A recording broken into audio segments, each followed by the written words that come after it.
Shalom saudara jemaat Tuhan GBI Throne of Grace Curug. Shalom yang berada di rumah. Shalom. Apa kabar semuanya saudara? Pasti dalam keadaan baik, sehat dan penuh sukacita. Katakan amin. Mari saudara, saya mengajak saudara untuk datang dengan kesungguhan hati saudara. Kita akan memuji menyembah Tuhan. Mari berikan tepuk tangan yang terbaik saudara bagi Allah kita. Haleluya. Haleluya. Mari persiapkan hati saudara. Kita akan datang dengan kesungguhan hati kita kepada Tuhan Yesus. Di dalam pengharapan kita, kita datang. Terima kasih Tuhan Yesus. Ini kami Tuhan yang berada di rumah, yang selalu setia berseru kepadamu Tuhan. Apa adanya Tuhan. Terima kasih Tuhan Yesus. Haleluya. Terima kasih Tuhan Yesus.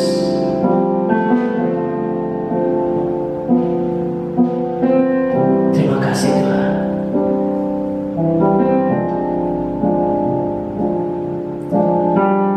Kemanakah kami mencari kasih sejati? Kemanakah kami berseru saat badai datang menderu? Yang kami tahu hanya Kau yang mampu pulihkan segala sesuatu. Mari beri yang terbaik saudara. Kemanakah kami mencari kasih sejati? Kemanakah kami berseru saat badai datang menderu? Yang kami tahu hanya Kau yang mampu pulihkan segala sesuatu. Kami perlukan keajaiban-Mu. Kami butuhkan sentuhan tangan-Mu. Kami tak dapat jalan sendiri. Kami perlukan Tuhan. Oh, kami perlukan keajaiban-Mu. Kami butuhkan sentuhan tangan-Mu. Kami tak dapat jalan sendiri. Kami perlukan dengan segenap hati saudara berseru kemanakah kami mencari kasih sejati? Kemanakah kami berseru saat badai datang menderu? Yang kami tahu hanya Kau yang mampu pulihkan segala sesuatu.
Terima kasih.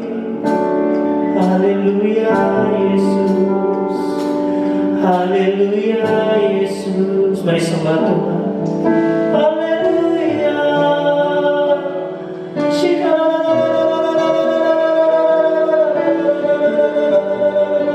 Mari buka hati saudara. Mari jemaat yang ada di rumah. Mari berseru dengan kesungguhanmu. Apa adanya. Kami datang Tuhan kepadamu. Yesus kepadamu. Yesus ya Allahku. Tuhan yang besar. Haleluya.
Terima kasih Yesus.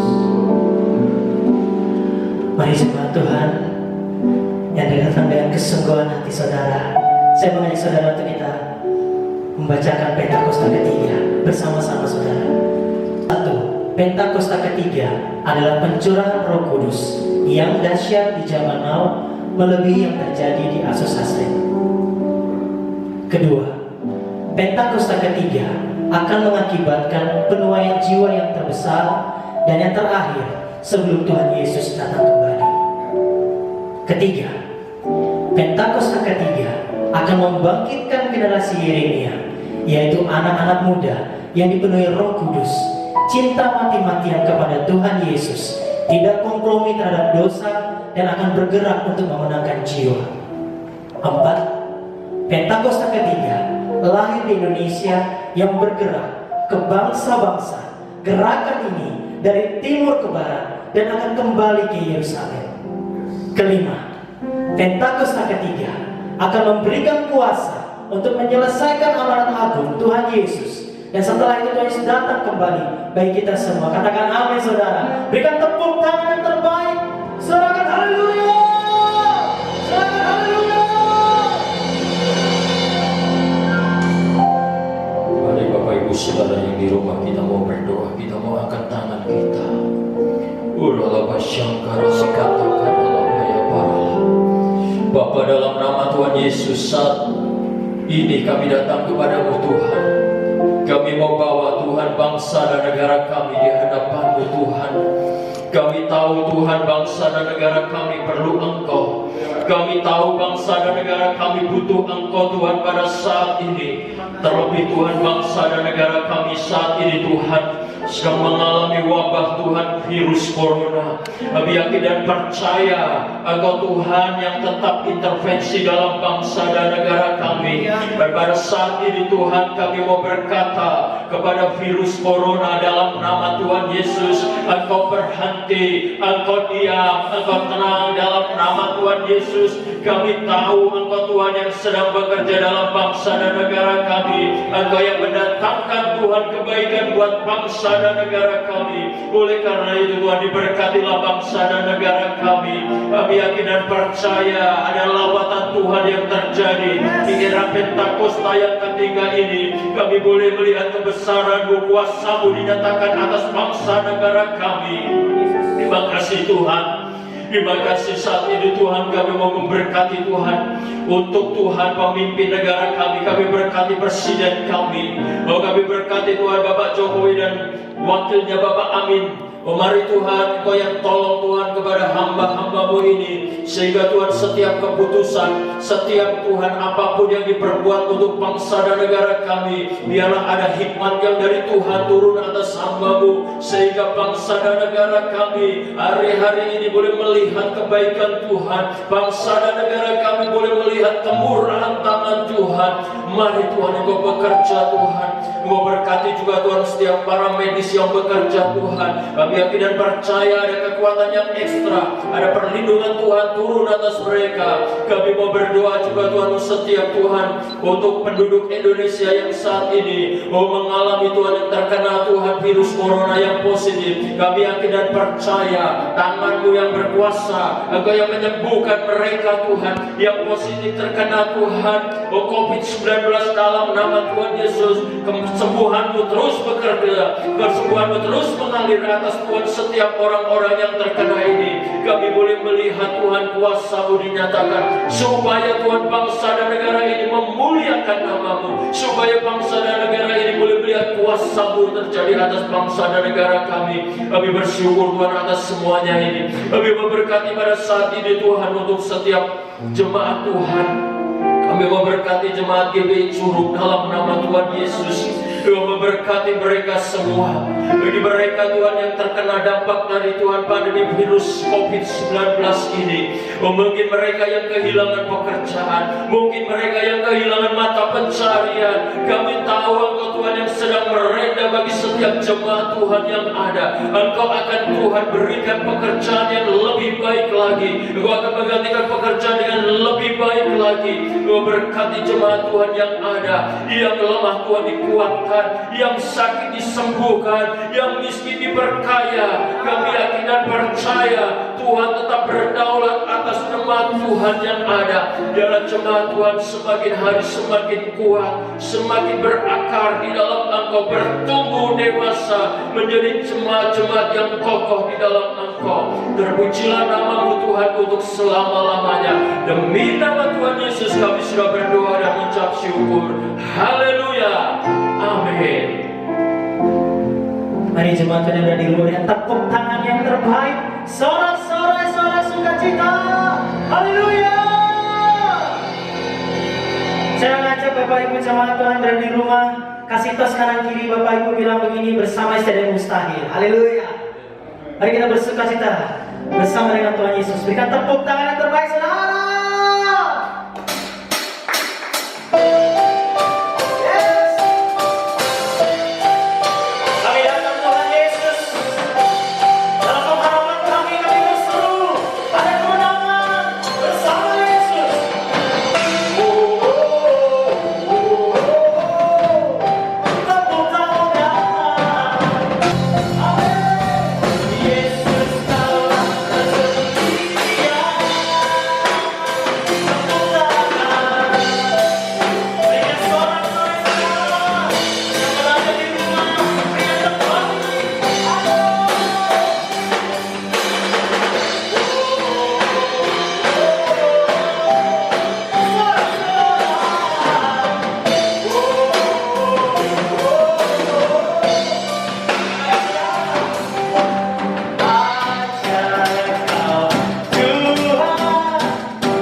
persiapkan hatimu untuk kebenaran firman Tuhan. Karena firman Tuhanlah yang akan menguatkan saudara di masa kesulitan di dunia ini. Hanya Tuhanlah sumber pengharapan kita, saudara. Mari datanglah. Terima kasih Tuhan Yesus. Walau ku harus berjalan dalam lembah kekelaman, perlindungan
Shalom. Kesempatan kali ini kita akan membahas mengenai meneduhkan badai bagian yang kedua. Dalam hal menghadapi sakit penyakit dan wabah seperti COVID-19, bagaimana GBI sebagai gereja Pentakosta memahami kesembuhan ilahi? Salah satu butir pengakuan iman GBI berbunyi, kesembuhan ilahi tersedia dalam korban penebusan Yesus untuk semua orang yang percaya. GBI percaya Roh Kudus yang memakai para murid Yesus di Kisah Para Rasul adalah Roh Kudus yang sama yang sekarang memakai murid Yesus pada zaman now untuk membawa kesembuhan ilahi kepada orang sakit. Ada beberapa penyebab mengapa seseorang tidak disembuhkan secara ilahi. Lebih lengkap dapat saudara baca melalui artikel link di caption video ini. Dr. French Arrington dalam bukunya Doktrin Kristen Perspektif Pentakosta menjelaskan, baik Alkitab maupun pengalaman tidak mendukung pernyataan bahwa mereka akan disembuhkan dalam setiap situasi. Dari sisi manusia, kekurangan iman menjadi suatu faktor. Dari sisi Allah adalah berkuasanya kebijakan dan kehendak Allah. Saat ini Allah masih menyembuhkan orang sakit. Tetapi penyembuhan sekarang bukan puncak penyembuhan atau penyembuhan tertinggi. Puncak pembebasan kita selaku orang percaya dalam Kristus terjadi pada kehidupan mendatang. Penyembuhan saat ini adalah suatu tanda dan pencicipan lebih dulu akan penebusan tubuh kita di masa depan. Penebusan kita saat ini hanya sebagian dan penyakit masih terus terjadi. Tetapi apabila Kristus datang kembali, penderitaan, penyakit, keluhan, dan kematian akan berhenti selamanya terhadap orang-orang yang telah ditebus. Bagaimana seharusnya respon orang percaya ketika kesembuhan tidak terjadi pada dirinya? Ikuti apa yang Paulus lakukan. Ia menerima bahwa duri dalam dagingnya yang dapat dikatakan sebagai penyakit dengan hati yang rela, meski Tuhan tidak memberi penjelasan atas semuanya itu. Bahkan ketika Paulus tidak dapat memahami cara kerja Tuhan, ia meresponinya dengan sebuah pengagungan. Oh, alangkah dalamnya kekayaan hikmat dan pengetahuan Allah. Sungguh tak terselidiki keputusan-keputusannya dan sungguh tak terselami jalan-jalannya. Sebab siapakah yang mengetahui pikiran Tuhan? Atau siapakah yang pernah menjadi penasihatnya? Atau siapakah yang pernah memberikan kepadanya sehingga ia harus menggantikannya? Sebab segala sesuatu adalah dari Dia dan oleh Dia dan kepada Dia, bagi Dialah kemuliaan sampai selama-lamanya. Ketidakmengertian kita akan pikiran Allah justru membuat kita lebih dalam menyembahnya. Dr. French Arrington menjelaskan dalam textbook Doktrin Kristen Perspektif Pentakosta demikian. Untuk melihat Allah yang hanya bekerja melalui penyembuhan-penyembuhan luar biasa, membuat batasan palsu terhadap kuasa Allah. Segala sesuatu yang baik berasal dari Allah. Pengetahuan medis dan keterampilan para dokter dan perawat adalah dari tangan Allah yang beranugerah. Allah berkarya melalui sarana-sarana, baik yang alami maupun supranatural. Dia berkarya dalam menanggapi iman dan doa umatnya. Dia juga melakukan penyembuhan melalui para dokter dan perawat. Kita harus menggunakan diri kita akan sarana-sarana apapun untuk sarana-sarana penyembuhan yang telah diberikan Allah. Doa dan pengurapan minyak memiliki tempatnya sendiri, tetapi doa dan pengobatan medis tidak saling bertentangan. Keuntungan doa penyembuhan dan pengetahuan medis mengalir dari Allah yang sama. Bagi GBI, kesembuhan ilahi adalah salah satu bentuk berkat keselamatan. Keselamatan manusia, itulah yang terpenting. Inilah juga yang dilakukan oleh keluarga besar GBI Jalan Jenderal Gatot Subroto, Jakarta, melalui Healing Movement Crusade. Pemberitaan keselamatan selalu menjadi agenda utama. Pelayanan kesembuhan ilahi adalah tanda-tanda yang menyertainya. Gereja digambarkan sebagai tubuh yang memiliki banyak anggota dengan fungsi yang berbeda-beda. Tiap insan gereja dan hamba Tuhan diharapkan memberikan kontribusi bagi masyarakat sesuai karunia masing-masing, khususnya dalam menghadapi wabah seperti COVID-19. Dan yang paling penting, Nyatakan kehendak Tuhan agar badai COVID-19 dapat berhenti atau menurun dampaknya. Dalam tuntunan Roh Kudus dan dalam nama Yesus, badai COVID-19 dihardik agar diam, tidak lagi mengakibatkan jatuhnya korban. Kuasa Tuhan akan dinyatakan dan banyak orang akan diselamatkan. Tuhan Yesus memberkati.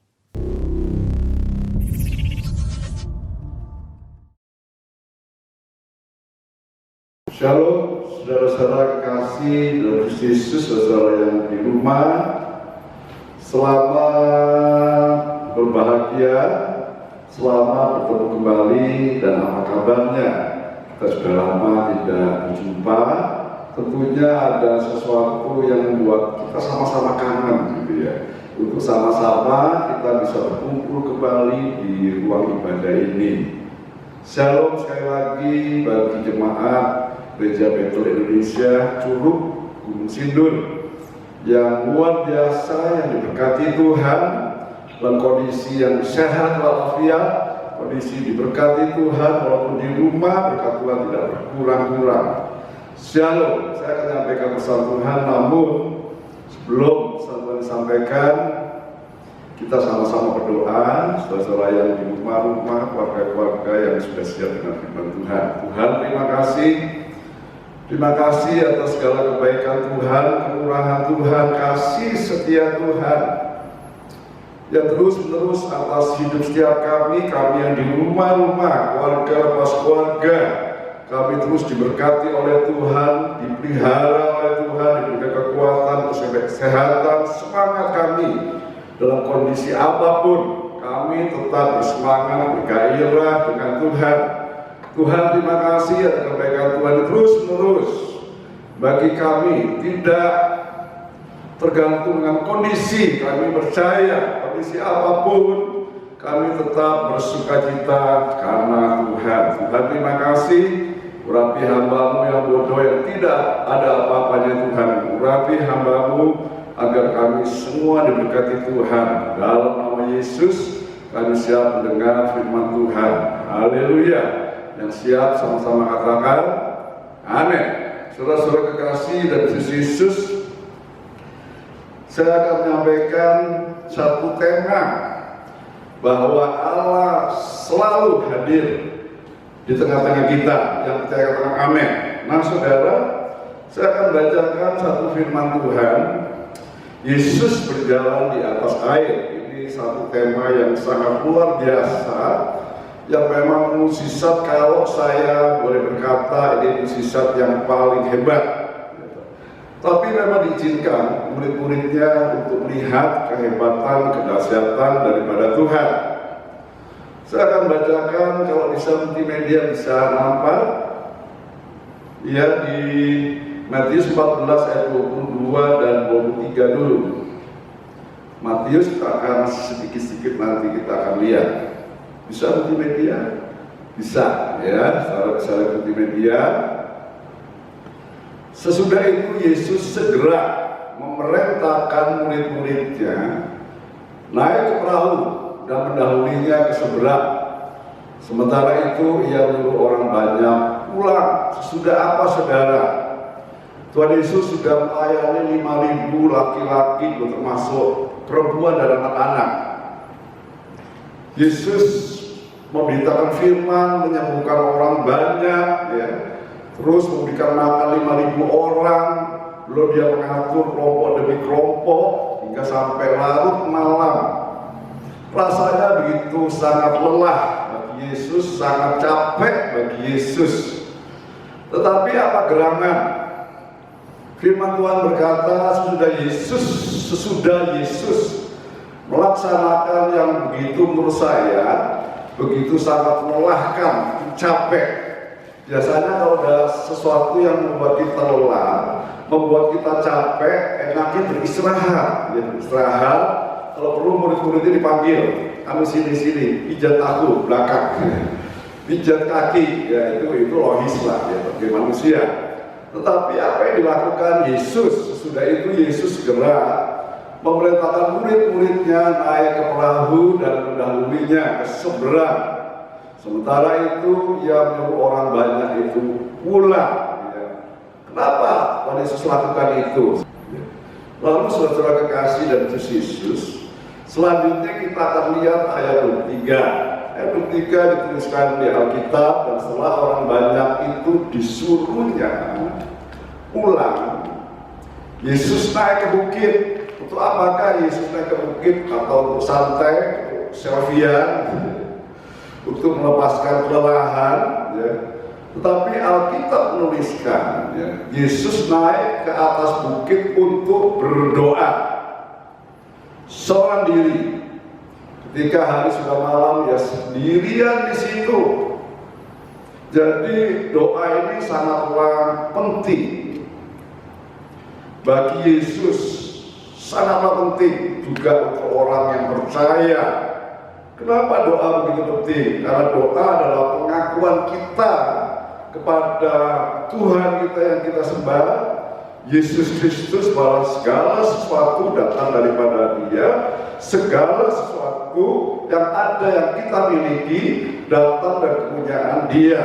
Untuk itu kita berdoa dan mengucap syukur sama Tuhan, itu sangat penting sekali. Jadi hubungan yang intim, hubungan terus-menerus di dalam doa, ini harus kita lakukan terus-menerus. Yesus tidak merasa capek, Yesus tidak merasa lelah sehari-harian dituliskan Alkitab sampai larut malam. Tetapi yang sangat penting yang Yesus lakukan adalah berdoa. Makanya dia suruh murid-muridnya dahulu, lalu dia sendirian berdoa. Saya coba merenungkan, kenapa murid-muridnya memang satu ketaatan saya tahu, ya, perintah Yesus perlu ditaati. Tetapi kalau menurut saya, bahwa ketika Yesus mulai ke bukit naik berdoa, kalau buat saya rindu sekali untuk bisa berdoa bersama Yesus. Itu satu anugerah Yesus. Aku nggak ikut ke sana, tapi aku boleh nggak ikut Yesus untuk berdoa bersama-sama. Itu keren banget ya. Tetapi muridnya penuh dengan ketaatan yang penting. Amin. Di tengah-tengah permasalahan, tengah-tengah COVID-19, sejauh mana kita tetap mentaati peraturan dari pemerintah untuk tinggal di rumah saja, jaga jarak, pakai masker, gitu ya. Kalau kemana-mana, ya ditaati himbauan dari pemerintah, dan jangan mudik. Luar biasa, ya. Luar biasa. Saya di sini 4 orang, jadi jaraknya jauh-jauh, saudara, ya. Jauh-jauh. Kami akan jaga itu, kami akan mentaati apa yang sudah menjadi keputusan pemerintah, karena sehubungan itu untuk kebaikan banyak orang, yang khususnya untuk bangsa Indonesia, supaya COVID-19 segera berlalu. Amin. Kita semua dibuka mau berkumpul kembali, beribadah bersama-sama. Rasanya sudah sangat rindu dan terus rindu. Nah, saudara-saudara, kalau kita lihat ayat 24, satu ketaatan bukannya tidak ada masalah, bukannya tidak ada problem, bukannya perjalanan mulus tanpa tantangan, kesulitan dan banyak hal. Sebuah ketaatan memang harus ditaati dan murid-muridnya begitu taat. Dia mulai naik perahu dan dikatakan tuliskan sudah beberapa mil jauhnya dari pantai, dan apa gerangan yang terjadi, ya, perahunya diombang-ambingkan gelombang karena angin sakal. Mungkin hari-hari ini kita alami juga, ya, rasa-rasanya hidup ini seperti apa, tidak menentu, tidak ada kepastian, banyak problem, anak sakit, suami PHK mungkin apa lagi, mungkin tabungan sudah menipis, bos. Rasa-rasanya di rumah bete, gelisah, karena mungkin sudah terlalu lama, ya. Tetapi sebuah ketaatan sangatlah penting untuk kita jalani. Taat itu penting sekali. Yesus taat, dunia diselamatkan. Nah, saudara, kalau kita lihat di kejadian perkawinan di Kanaan. Perkawinan di Kanaan terjadi mukjizat ketika air anggur habis. Nah, saudara, kejadian di Kana, perkawinan di Kana, sebuah ketaatan yang sangat penting sehingga Yesus harusnya dia berkata kepada ibunya, belum waktunya Bu. Tapi ibu Yesus berkata kepada pelayan, apa yang dia katakan buatlah itu. Jadi sangat mendasar, sebuah ketaatan untuk satu mukjizat. Endingnya di perkawinan Kanaan tidak kekurangan anggur, bahkan mereka berkata anggur sangat baik. Nah, saudara-saudara, mukjizat terjadi ketika kita mau taat. Nah, ayat selanjutnya, saudara, Matius 14 ayat 25, yang 25-nya, ayat 25 saya bacakan. Kira-kira jam 3 malam, datanglah Yesus pada mereka berjalan di atas air. Artinya apa, saudara? Tuhan Yesus tidak pernah meninggalkan kita semua, anak-anaknya, murid-muridnya, umat-umatnya berjalan sendiri, menghadapi masalah sendiri. Yesus tahu bahwa kemampuan kita tidak seberapa, dan itu tidak melampaui kemampuan kita. Tuhan pasti hadir di jalan. Nah, saudara, Yesus berjalan di atas air ini sesuatu yang luar biasa dan memang disaksikan oleh murid-muridnya.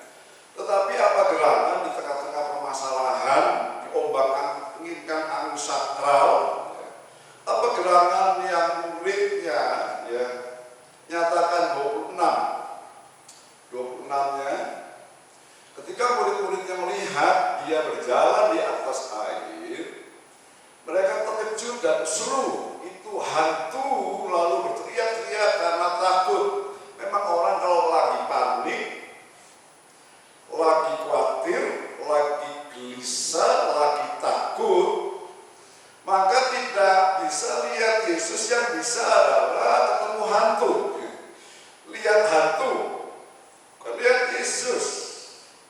Makanya orang percaya, jangan sampai kita mengalami sangat-sangat panik dan sangat-sangat khawatir sehingga masalah lebih besar dari Tuhan yang kita sembah, sehingga kita berkata itu hantu. Seringkali masalah kebawa ke mimpi, saudara, dan memang kadang-kala mimpinya ketemu hantu, kejar-kejar maling dan sebagainya. Kenapa? Bisa sepanjang hari masalah yang tadi saya sampaikan, bahwa problem permasalahan lebih besar daripada Yesus yang kita sembah. Kita lihat ayat selanjutnya, 27, 26. Tetapi segera Yesus berkata kepada mereka, tenanglah. Amin. Bisa sama-sama dengan saya berkata, tenanglah dalam menghadapi banyak masalah. Tadi saya sampaikan tabungan tinggal menipis, ke depan bagaimana, apa yang kita harus lakukan, dan banyak hal. Tidak pastian hidup rasa-rasanya, rasa-rasanya mungkin berkepanjangan, tapi Yesus hadir dan berkata, tenanglah.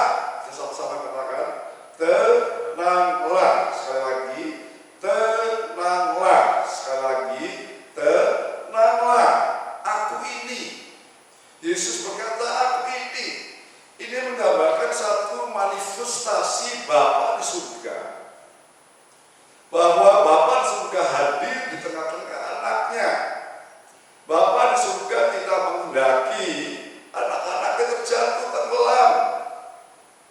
Justru di saat-saat itu dia hadir. Yesus memanifestasikan kehadiran Bapa di surga, dikatakan, aku ini. Jangan takut, sebab Yesuslah yang mampu dan berkuasa di atas segala-galanya. Yesuslah yang terbesar dari angin sakral, badai sekalipun. Kita harus ingat itu. Amin. Amin. Pasti kita mengalami sesuatu yang mukjizat, sesuatu yang luar biasa. tenanglah, jangan takut ke depan, jangan takut dengan keadaan kita, jangan takut dengan hal kepastian. Di dalam Yesus pasti ada kepastian. Lalu Petrus berseru dan menjawab dia, Tuhan, apabila Engkau itu, suruhlah aku datang kepadamu berjalan di atas air. Biasanya orang yang mula-mula terima Yesus, kasih mula-mula, ini memang sangat ngebu-ngebu, bekerja maksimal, disuruh sana oke, disuruh sini oke, rasa-rasanya tidak mau lepas dari pelayanan, rasa-rasanya ingatnya Yesus, luar biasa memang. Petrus waktu disuruh jalan di atas air, Yesus berkata, datanglah, maka Petrus bisa berjalan di atas air. Tetapi apa gerangan di perjalanan ketika Petrus mulai bisa jalan di atas air? Ada apa gerangan? Ada angin sepoi. Tetapi ketika dirasakan tiupan angin, takutlah ia dan mulai tenggelam, lalu berteriak, Tuhan, tolonglah aku. Tuhan, tolonglah aku. Kenapa seperti itu, saudara? Rasa-rasanya ada kebimbangan. Rasa-rasanya ada masalah yang memang kemungkinan terlalu besar pada di hadapan Yesus berkata, datanglah ke sini. Kalau mungkin saya berpikir bahwa waktu itu Petrus seharusnya tidak takut. Kenapa? Yesus ada di hadapannya. Yesus ada di dalam kehadirannya. Petrus sudah lihat mukjizat yang luar biasa. Tetapi memang banyak orang percaya, saudara, ketika menghadapi permasalahan demi permasalahan, hati sudah bimbang. Saat gereja mungkin kita berkata tiada yang mustahil bagi orang percaya, tetapi ketika menghadapi satu masalah, ada kebimbangan demi kebimbangan, rasa-rasanya Yesus tidak ada apa-apanya, rasa-rasanya masalah terlalu besar, pergumulan terlalu besar, Yesus rasanya kecil. Sehingga kalau kita tidak segera bertobat dan sadar, maka kemungkinan penderitaan semakin hari semakin dalam dan semakin besar. Nah, saudara, pentingnya kita hidup jangan bimbang. Dikatakan segera Yesus mengulurkan tangannya, kan dia dan berkata, hai orang yang kurang percaya, mengapa engkau bimbang? Sebab orang bimbang tidak akan mendapat apa-apa. Katakan bersama-sama dengan saya, jangan bimbang. Sekali lagi katakan, jangan bimbang. Kalau kita bimbang tidak mendapat apa-apa, yang ada adalah kesia-siaan. Yesus, saya tetap percaya hari-hari ini memang sangat mencekam, menakutkan, mengkhawatirkan berbanyak hal. Tapi sebagai orang percaya yang memari, tetap kita percaya pada Yesus, jangan goyah, harus teguh dan kuat dalam Yesus. Orang bertahan sampai kesudahan, Yesus berkata akan diselamatkan. Amin. Amin. Tepuk tangan buat Tuhan Yesus Kristus. Haleluya. 32, kita lihat 32 terakhir dan 33 tentunya. Lalu mereka naik ke perahu dan angin pun redalah. Luar biasa perahunya Tuhan tentunya. Ya. 33,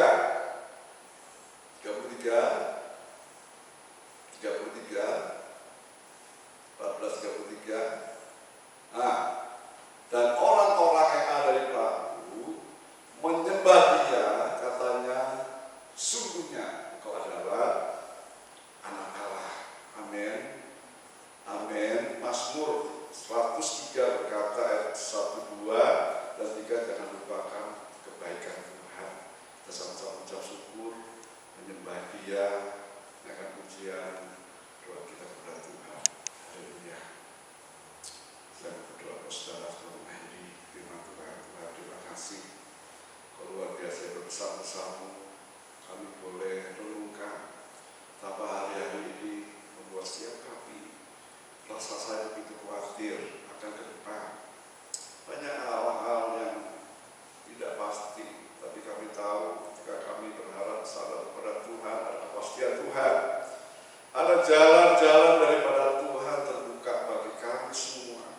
ada penghiburan, ada kekuatan daripada terus semangat untuk kami tetap semangat di dalam Tuhan.